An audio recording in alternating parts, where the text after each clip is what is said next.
sebetulnya orang akan anggap kok Pak Beni tidak lakukan verifikasi itu. Tapi itu urusan Kompolnas yang bukan lagi bagian dari kepolisian tuh. Jadi adalah hak dari masyarakat sipil untuk meminta kesetaraan di dalam tadi standar etis itu. Memang yang paling bagus Pak Beni mesti minta maaf dan ya mundurkan diri aja kan, nggak ada soal kan. Supaya orang tahu bahwa oke ada kesalahan tapi sudah diperbaiki, tapi Pak Beni integritasnya tinggi sehingga dia menganggap oke walaupun sudah terangkan tapi lebih baik saya mengundurkan diri. Jadi pernyataannya, tapi tetap saja kita mempertanyakan kapasitas seorang Benny Mamoto yang pernah menjadi ketua BNN, Badan Narkotika Nasional, dengan pangkat terakhir Irjen, kok bisa tidak mencium adanya gelagat yang tidak baik di dalam press conference tersebut yang awam pun paham, tembak menembak, yang kena cuma satu pihak, yang lainnya nggak kena, itu kan hal-hal yang berulang, sama seperti ketika KM50. Dan Benny Mamoto juga mengatakan tidak ada yang aneh dalam KM50. Sama, ini juga tidak ada yang aneh ya. Kalau kegaduhan ini dianggap gara-gara saya, oke, terima kasih, saya mohon maaf, saya maklumi kemarahan itu. Pantas Benny Mamoto disebut bela Sambo, ternyata karena ini, sekarang malu dan minta maaf. Pada awal kasus tewasnya Brigadir Yosua mencuat, Benny Mamoto sebagai Ketua Harian Komisi Kepolisian Nasional membuat pernyataan. Saat berbagai pihak menilai kasus tewasnya Brigadir Yosua ada begitu banyak kejanggalan, Benny Mamoto menyatakan tidak ada kejanggalan dalam kasus ini. Sekarang pernyataannya yang menyebutkan tidak ada kejanggalan terhadap kasus ini terbantahkan. Baradae telah berani membuka fakta dan menyeret nama Irjen Verdi Sambo sebagai tersangka. Publik kini menyoroti kembali pernyataan Ketua Harian Kompolnas Benny Mamoto di awal kasus. Benny Mamoto mengaku tertipu. Terbaru, dalam acara talk show Rosi di Kompas TV, Benny Mamoto mengaku ditipu oleh Verdi Sambo atas skenario yang dia buat. Di awal mula kasus kematian Brigadir J, Verdi Sambo menangis-nangis di hadapan Benny Mamoto. Benny Mamoto kini menyesal dan minta maaf. Menurut Benny Mamoto, dirinya juga adalah korban skenario yang tertipu tangisan Verdi Sambo yang menceritakan soal kondisi Putri Chandrawati. Menurut Benny Mamoto, pernyataan yang mengatakan tidak ada kejanggalan dalam kasus kematian Brigadir J diperolehnya dari sumber resmi yakni Polres Jakarta Selatan. Ia mengaku percaya dengan ucapan Kapolres Jakarta Selatan, Kombes Budi Herdi Susianto, saat dimintai klarifikasi kasus Brigadir J. Hal itu lantaran Kombes Budi Herdi Susianto memiliki integritas dan tidak memiliki catatan khusus dalam rekam jejaknya di kepolisian. Namun, niat Kompolnas untuk mengklarifikasi ke sumber resmi yang menangani kasus malah berujung pada kegaduhan. Kini terkuak kalau Kompol Budi Herdi Susianto diduga terlibat persekongkolan dengan Verdi Sambo untuk tutupi kasus Brigadir J. Alhasil, Kompol Budi Herdi Susianto dicopot dari jabatannya sebagai Kapolres Jakarta Selatan. Tak sedikit publik yang menyayangkan sikap Benny Mamoto yang disebut terkesan membela Irjen Verdi Sambo di awal kasus. Benny Mamoto kini mengaku malu dan marah lantaran dibully karena pernyataannya di awal kasus viral di media sosial. Dituding menyebarkan hoaks dan didesak mundur dari jabatannya. Benny Mamoto bahkan dituding menyebarkan hoaks atas kematian Brigadir Nofriansah Yosua Huta Barat alias Brigadir J. Karenanya, ia didesak sejumlah pihak untuk mundur dari Kompolnas atau dipecat dari Kompolnas. Pernyataan tersebut menjadi sorotan publik dan menilai Kompolnas membela Irjen Verdi Sambo, tersangka pembunuhan berencana Brigadir Yosua. Seiring perkembangan penyidikan menguak kasus tersebut, membuat pernyataan Benny berbalik menyerang dirinya. Ketua Kompolnas itu ramai-ramai dihujat warganet. Menanggapi hal itu, Ketua Kompolnas mengaku malu menerima bulian dari media sosial. Terkait wawancaranya di Kompas TV tentang hasil klarifikasi, kata Benny, kemudian dipotong ujungnya saja dan diviralkan dengan tambahan komentar. Benny Mamoto mengaku marah terhadap tindakan pembuat konten yang seolah menambahkan tanggapannya terkait mengklarifikasi isu beredar kematian Brigadir J. Ketua Harian Kompolnas Irjen Benny Mamoto memahami keluhan masyarakat terhadap Kompolnas.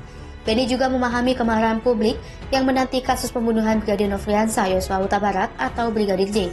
Menurutnya kemarahan publik tidak hanya menyasar kepada dirinya, tetapi juga kepada Polri yang sangat lamban dan mengungkap kasus kematian Brigadir J.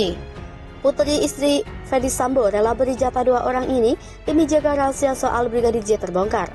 Hubungan kedekatan Brigadir J dan Putri istri Irjen Verdi Sambo menjadi sorotan. Putri dan Brigadir J diketahui dekat setelah foto keduanya beredar di media sosial. Putri pegang tangan Brigadir J. Belakangan terungkap jika ada 2 sosok pria lain yang pada dijanji berjata oleh Putri Chandrawati. Orang itu bukan Brigadir J. Kedua orang tersebut terancam kaya jika Putri menepati janjinya. Dua orang itu adalah Baradae dan Brigadir RR. Putri sampai relakan uangnya 1,5 miliar untuk kedua orang tersebut. Baradae dijanjikan 1 miliar rupiah untuk uang tutup mulut agar tidak terbongkar kasus pembunuhan Brigadir J. Sementara Brigadir RR hanya diberi jatah 500 juta rupiah. Sebelumnya Baradae mengaku dijanjikan uang senilai 1 miliar rupiah oleh Putri Chandrawati dan suaminya Irjen Ferdy Sambo. Uang senilai 1 miliar rupiah tersebut rencananya sebagai balas jasa karena Baradae telah mengeksekusi Brigadir J. Uang akan diberikan Putri Chandrawati sebulan kemudian saat kasus tewasnya Brigadir J di rumah dinas Irjen Ferdy Sambo di SP3 atau dihentikan penyidikannya oleh polisi. Hal itu dikatakan ex kuasa hukum Baradae, Deoli Payumara, berdasarkan curhatan Baradae kepada dirinya terkait pembunuhan Brigadir J. Menurut Deolipa, pemberi uang nantinya adalah Irjen Ferdy Sambo dan Miss X, yang belakangan diketahui adalah Putri Chandrawati. Jadi, Ibu Putri Chandrawati sama Pak Sambo memanggilah si Pak Kuat, Barada Richard dan Barada Ricky, dan Brigadir Ricky, kata Deolipa di acara kontroversi di akun YouTube Metro TV, Kamis 11 Agustus 2022 malam. Pemanggilan oleh Putri Chandrawati katanya dilakukan beberapa hari setelah penembakan atau pembunuhan terhadap Brigadir J dilakukan. Ini berarti ada dana 2 miliar rupiah yang dijanjikan Putri dan Sambo ke Baradae, Brigadir RR dan Kuat, di mana ketiganya kini juga menjadi tersangka pembunuhan Brigadir J. Di mana pembagiannya Baradae 1 miliar rupiah karena dia yang menembak langsung Brigadir J. Sementara Brigadir R dan Kuat yang membantu masing-masing mendapat 500 juta rupiah. Menurut Deolipa, Putri dan Sambo sangat yakin kasus penembakan Brigadir J ini akan SP3 atau dihentikan penyidikannya. Tapi ternyata kata Deolipa, kasus tewasnya Brigadir J mendapat perhatian publik dengan harapan SP3 ternyata berubah menjadi upaya pengungkapan kasus yang seterangnya. Hingga berujung membuat Kapolri membentuk tim khusus untuk mendalami dan mengungkap kasus ini.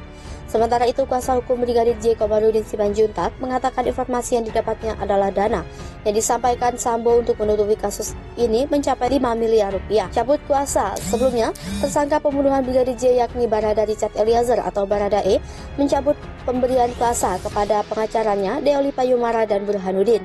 Kabar pencabutan kuasa dari Baradae itu diungkapkan Deolipa saat sedang live di acara kontroversi di Metro TV, Kamis 11 Agustus 2022 malam.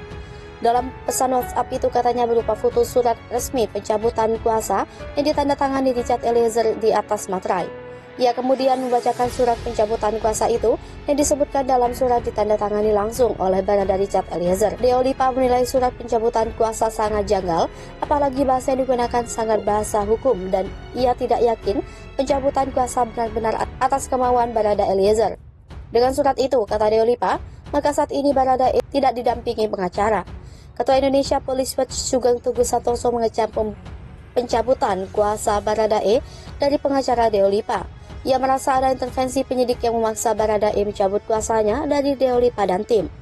Pengacara berhak menyampaikan satu pernyataan di depan publik untuk mempertahankan prinsip-prinsip hukum yang diperlukan, kata Sugeng. Menurutnya terjadi konflik saat Kabarreskrim mengkritik pengacara Baradae saat Kapolri mengumumkan Irjen Ferdy Sambo sebagai tersangka. Pengacara apapun posisinya bekerja untuk membuat satu proses menjadi lebih bertanggung jawab, kata Sugeng. Karenanya Sugeng yakin pencabutan kuasa Baradae dari Deolipa dan tim dan intervensi dari penyidik. Menurutnya, pengacara tidak bisa diintervensi dan tidak bisa dipengaruhi. Keberanian Brigadir J bongkar rahasia busuk Ferdy Sambo sampai dibunuh, Bapak pergi dengan Brigadir J disebut sempat bongkar rahasia busuk Ferdy Sambo sebelum dirinya dibunuh. Ia diduga membongkar rahasia busuk atasannya itu. Sebagaimana diketahui, 4 orang telah ditetapkan sebagai tersangka, 3 orang diantaranya adalah anggota kepolisian, termasuk Irjen Ferdy Sambo, dan 1 orang adalah warga sipil. Kini, dikabarkan satu persatu fakta atas kasus besar penembakan Brigadir J pun terus terungkap, sampai kasus yang mulanya disebut peristiwa tembak-menembak dan pelecehan, sampai kini menjadi dugaan pembunuhan berencana. Seperti dikutip dari gridhype.id pada Minggu 14 Agustus 2022, beberapa dugaan kejadian sebelum menembakkan Brigadir J kembali dibongkar oleh Komarudin Simanjuntak, pengacara Brigadir J. Salah satunya adalah soal istri Irjen Ferdy Sambo, Putri Chandrawati yang bertanya-tanya tentang keberadaan suaminya. Komarudin menduga disitulah Brigadir J kemudian mengadukan apa yang dia ketahui, termasuk adanya dugaan perselingkuhan Irjen Ferdy Sambo. Dia menjelaskan, Istri Ferdi Sambo beberapa kali sempat bertanya keberadaan Ferdi Sambo kepada mendiang Brigadir J. Dari situ, Komarudin melanjutkan lalu ada cekcok antara Irjen Ferdi Sambo dan Putri Candrawati saat di Magelang. Sementara itu, menurut keterangan Hotman Paris Hutapea yang mendengar penuturan mantan kuasa hukum Baradae Muhammad Burhanuddin, istri Irjen Ferdi Sambo Putri Candrawati sudah menangis sejak dari Magelang. Sampai saat ini belum ditemukan respon atau tanggapan dari pihak Ferdi Sambo atas pernyataan Komarudin Simanjuntak.